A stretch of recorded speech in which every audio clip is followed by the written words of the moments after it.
Aleyküm selam ve rahmetullahi ve berekatuh. Deməli, sual belə verilir ki, niyə bəzi haramları etmək olur, ölüm halında olsan, bəzilərini isə olmur? Misal üçün, məcbur qaldıqda donuz əti yemək olur. Amma niyə məcbur qaldıqda saqqalımızı qırxa bilmirik ki? Bəlkə ailəmiz dağılacaq, bəlkə nəsə olacaq.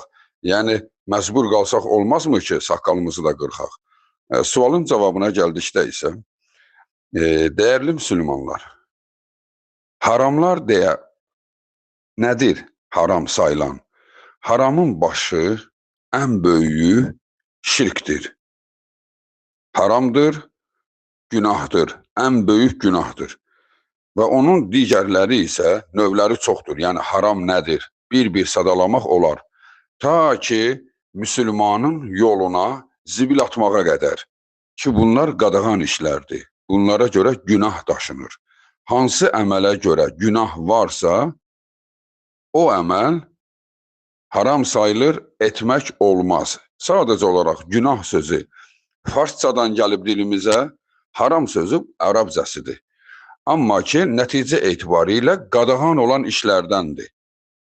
Hələ o qadağandandır Allaha şərik qoşmaq və qadağandandır şərab içmək, zina etmək, riba götürmək. Bunların hamısı haramdır. Amma bunların hamısının son həddində etmək icazəlidir. Son həddində etmək icazəlidir. Hər bir günahı şirkdən tutmuş ta ki, digər günahlara qədər. Misal üçün, saqqal qırxmağa qədər və yaxud da ki, şərab deməyək, şərab çünki keyfdən edilir. Elə şərabı da götürək. Elə onu da götürmək olar. Necə olur bu məcburiyyət?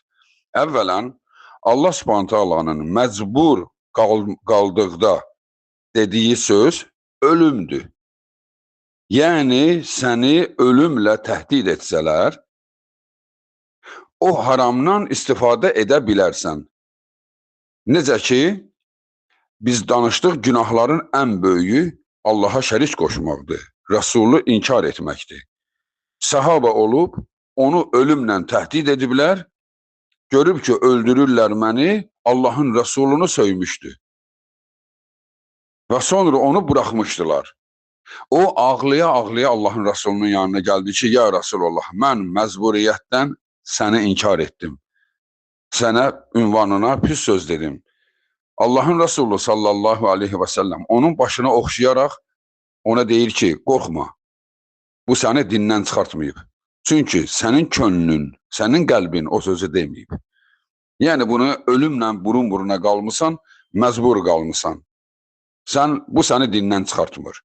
Baxın, bu əslində küfr idi. Yəni, bir insan Allahın Resulunu söysə, kafir olur. Niyə sahabət bəs kafir olmadı?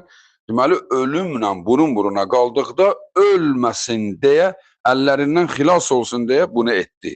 Ona görə dindən çıxmır. Deməli, ölümlə burun-buruna qalanda istənilən haramda çıxış var. Eyni zamanda riba da belədir. Riba. Tutaq ki, bir insan faizə pul götürmək haramdır. Kim götürsə, cəhənnəmdə əzabı vardır. Amma bir insan, tutaq ki, bir nəfəri əlindən düşüb, ölür bu adam. Uşaq ölür. Heç kəs ona pul vermədi. Ora getdi, bura getdi, heç kəs ona pul vermir.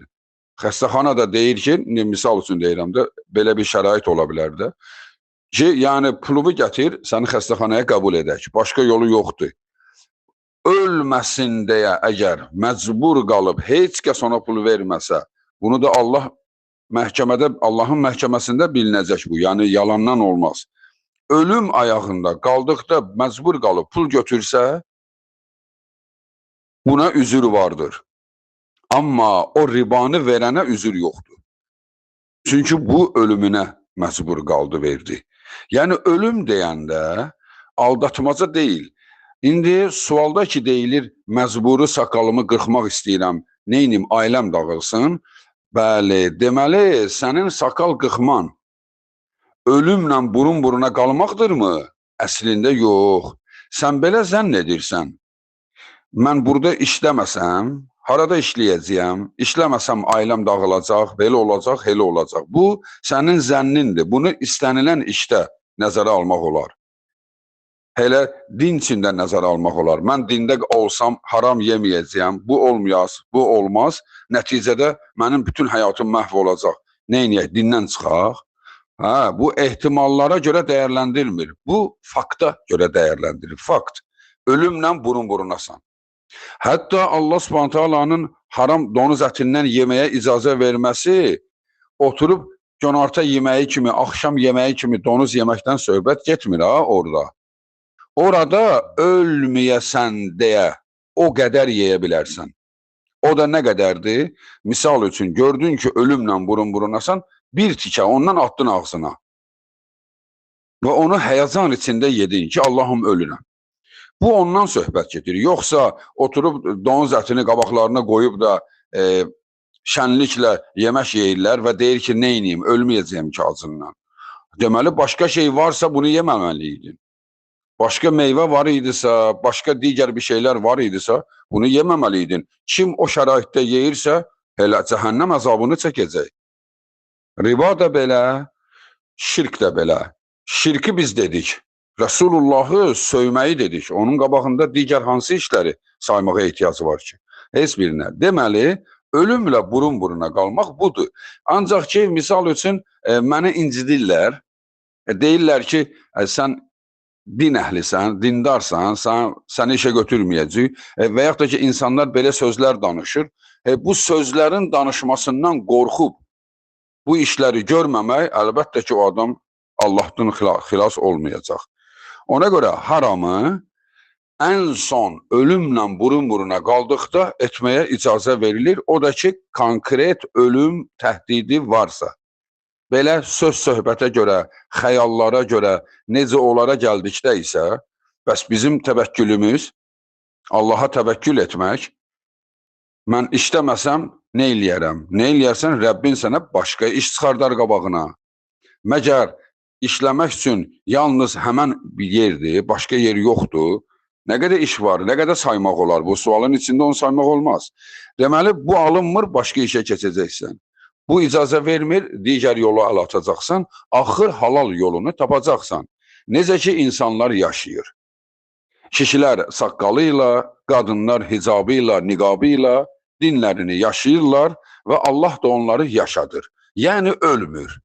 Hökmən deyildir ki, biz yüksək səviyyəli həyat sürək, zəngin olaq. Olma zəngin, yoxsul ol, amma halal yaşa, düz yaşa, harama əl atma. Nə qədər müsəlmanlar belə yaşayır? Riba götürmür, haram yemək yemir.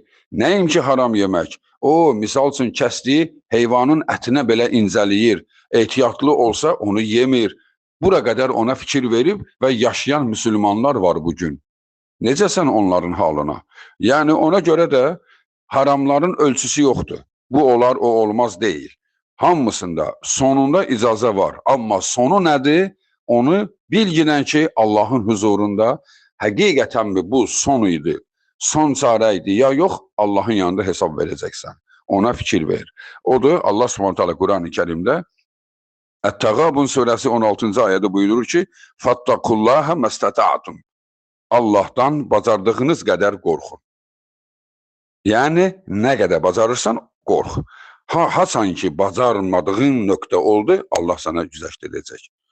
Allahın Resulü də elə belə buyurmuşdu. İzə əmartukum bi əmrin, fa'tu minhu məstəta'tum. Sizə bir işi əmr etdikdə, onu nə qədər bacarırsınızsa, o qədər edin.